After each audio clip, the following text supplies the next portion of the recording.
Lawton, Taylor. Can you tell me a little bit about your diagnosis, please? Yes, Emma. Well, it started back in 2014, so I'm 3 years, well, pretty much this month. I was told I had it this month. It was confirmed by that scan in December the following month. So 3 years this month. It started with just pick up a bedside. Around the time I was getting married, about 6 months earlier.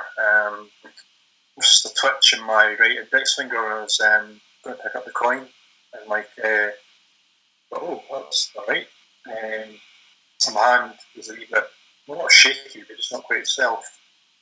And following that, I went and saw, I had private medical insurance at the time, so I went and saw after having seen a GP and some neurologist privately in Glasgow that I was living at the time. And he didn't know what it was. Usual scenario you go through whereby you're too young for this, you're too young for that, you're too young for this. I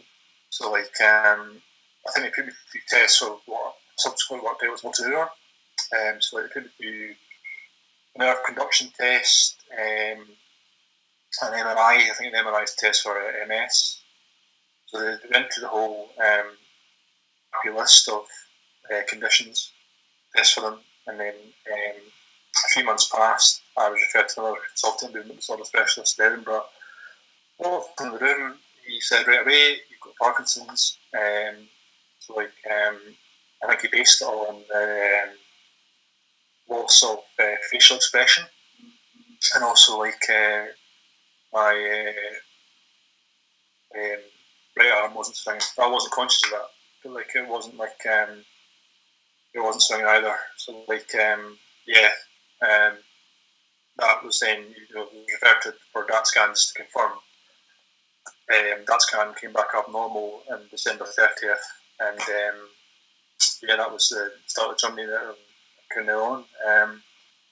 Up until I was told I had it, I didn't really notice a whole lot wrong. I knew my hand wasn't working quite as it should do. But it was a bit kind of worms thereafter. I started to get all kinds of phantom symptoms thereafter for a while. But now I'm kind of reconciled with it. I think I've been reasonably lucky so far in that things have gone pretty slowly for me. I wouldn't say I'm too dramatically further on from when I started. A bit stiffer. I started to feel the first rumblings on the left side, if you know what I mean. So that's why my sight's unaffected until now. It's nowhere near anywhere near as bad as the right side, but just little things like turning a page in a book, my thumb can get a wee bit wobbly. My left side as well as the right. So generally speaking,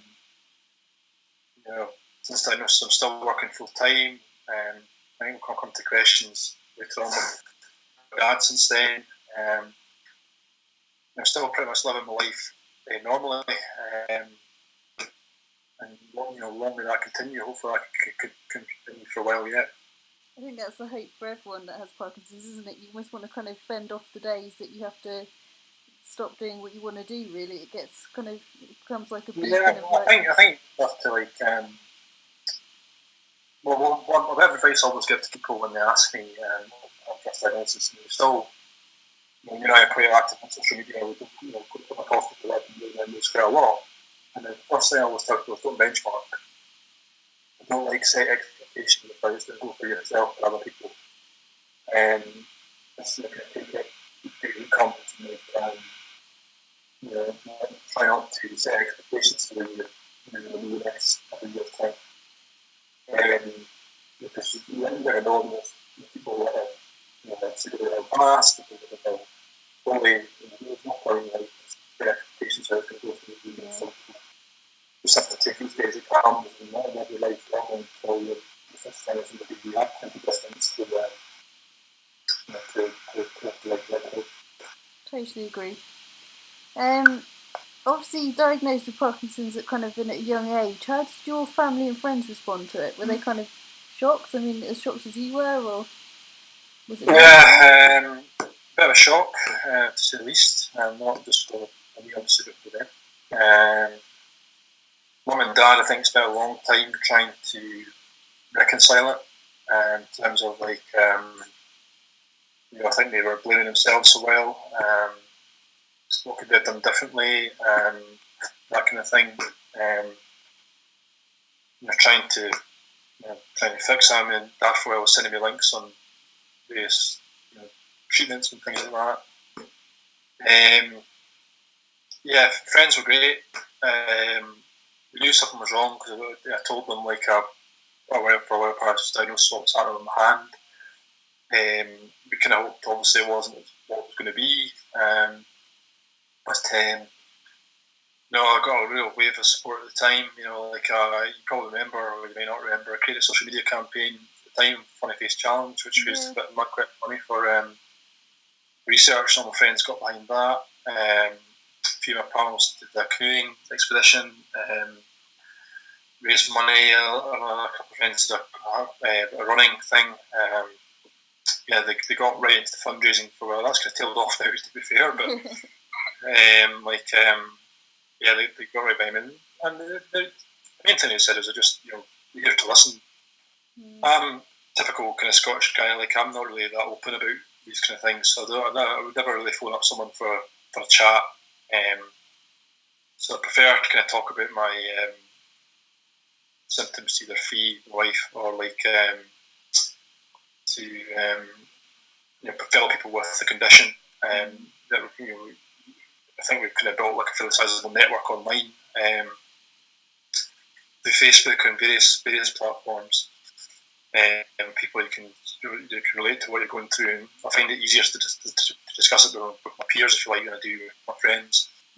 But if there's a major bit of news around progress in the science or whatever, I'll share that with my friends just to say, look, we're making progress towards better understanding it, better treating it, etc. But I don't think it'd ever be.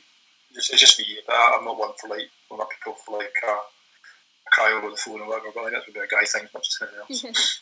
No, it probably is, to be honest. You had a little boy quite soon after you were diagnosed, and it's a little while after, but quite soon after your diagnosis. Has being a father changed the way you see your PD now, or is it kind of stayed similar? I guess, it was a year and a half after the diagnosis. He was born June 2016, so that was 18 months after the diagnosis. One thing, we never considered not starting a family. Apart from anything else, that would be selfish on my part, not only to my wife, who has always wanted to have kids, but also to himself. You might not have meant that with dad looking different than nothing that would be wrong. So a well dad might be able to, but certainly I give it my best shot with him I can do with him. Things like I tackle him properly with my right hand, that bugs me. To do it with the left hand. I guess it probably changed the you're more determined to stay more well for longer. So perhaps gives you that extra motivation to go out and exercise, or to explore ways to participate in research, for example, to try and advance understanding and advance the treatments to be up to market. So I guess it kind of overall impacts for the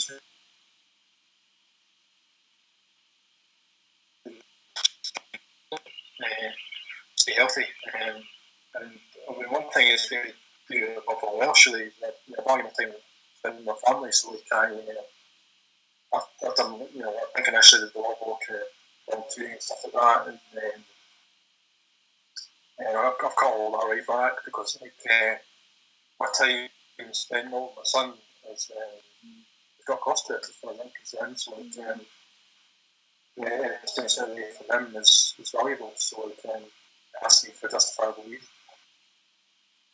You mentioned sort of research and being involved in things like that, and I've noticed it's something you've sort of thrown yourself into. You obviously have kind of a really keen interest in it. Is there anything new or any updates that you've been really sort of excited about, that you've heard about? Well, I mean, it's a very, very exciting time at the moment. General feeling is that the science has progressed more in the past 20 years than in the previous 200. The trick at the moment is translating that into treatments. So, it's a really great explosion at the moment of understanding around genetics. So, you may have heard of alpha-synuclein, Parkinson gene, you may have heard of PARK2. All these have been discovered in the past 20 years or so. And now, particularly in the case of alpha-synuclein and MARK2, there's treatments in clinical trials that are potentially going to be they'll be tested on people as things stand. If those trials are successful, you're talking probably within about it's got a cliche, but 5 to 10 years, stuff being brought onto the market that can potentially slow or stop progression. Also, you got the work of the Cure Parkinson's Trust as well, who do know a lot around repurposing stuff. Yeah. And obviously the Exatide trial, you may have heard of that as well. A repurposed diabetes drug earlier on this year, a few months back. The phase 2 trial suggested that the disease can be stopped. Now, phase 2 trial and clinical trial speak is, basically the phase 2 is to prove it is safe, that it potentially works. There's still a lot to do to prove that it definitely works. That was the first time really that there's been real proof that the disease can be stopped. Wow. So, and the other thing, of course, is obviously stem cells. Yeah. Now, there's stem cell trials ongoing in people. Major ones are the G-Force PD group, which is the group made up of scientists from Cambridge, Sweden, the US and Japan, and they're moving into clinical trials in April, earliest probably towards the end of 2018. Stem cells is obviously seen as the kind of the holy grail for Parkinson's research. With simplistic terms, you've all got cells in the brain that have died or are dying. If you can replace them with transplanted new cells, you've got a very effective treatment. So, you potentially have people, cells that have died being replaced by replacement cells, and then potentially, the current understanding is those cells will eventually become diseased as well. But potentially you could have 10 years off treatment. And you get your cells, stem cells put into the brain, replace the cells that have died, you're topped back up to a level that's you don't have physical motor symptoms or less physical motor symptoms, and you come off drugs. And that's the probably most exciting one at the moment. Stem cells is not a new thing. It's been around for about 13 years, but there's actually a few mistakes made in the past that kind of held the field back. So the last kind of probably few times I spoke to you, you were actually sort of not on any particular medication. You were just sort of powering through. But obviously we've just spoken now and you've told me that you've started some medication. So what was your decision to kind of stay off medication for as long as you could, and what then made you decide to start? It was heavily influenced by my neurologist actually. He's of the opinion that you should go back as long as you can, and it's just around potential side effects. Now, I very much respect my neurologist. He's a real knowledgeable guy, a specialist in the field, movement sort of specialist and all that stuff. But I think my subsequent reading, there's a bit of ambiguity about this, to be said, but the fear of side effects is obviously long-term use of levodopa leads to dyskinesia. Now, there's two schools of thought on that. It's the high dosage of the drug that causes dyskinesia. So as people get more ill, they take more levodopa. Higher dosage of levodopa causes dyskinesia. That is now becoming less of a popular view. What's now becoming the consensus is the fact that it's disease severity basically that causes dyskinesia. So you've got levodopa going into the brain, as long as it has to have neurons to take it up. If too many of those neurons are dead, there's levodopa's going up in parts of the brain that doesn't need to be in. That's causes dyskinesia. Okay. So, it depends on what you believe, really. There's ambiguity about it. There's research pointing to both potential reasons. But if your rationale is to stay off medication to begin with because you fear the side effects, I find the second of those two arguments more compelling, and that it's the severity that causes dyskinesia more than the actual drug. So if I probably had my time again, difficult to say because obviously I'm 3 years down the line and I'm still doing relatively well. But if I still have my time again, I think I might be more inclined to start earlier. Just to not so fearful of the side effects and just embrace the positives that it can bring. Because I think by the time I eventually started, I perhaps wasn't conscious. I mean, one of the things that made me start, obviously, was when I was speaking at work, people were regularly having to ask me to repeat myself. My voice just got so soft that people couldn't make me out anymore. Obviously, communication is a key thing to have in the workplace. So, it became a bit of a no-brainer. Excuse the fun. Eventually it became a no-brainer. But perhaps I probably could have been more well earlier if I'd started earlier. But it's easy to say in hindsight. But I think now with I've got to the stage where I'm at. So now I'm still feeling relatively well. Would it change that? Probably not. It's a difficult one. But the rationale was at the time basically hold off as long as you can for fear of side effects.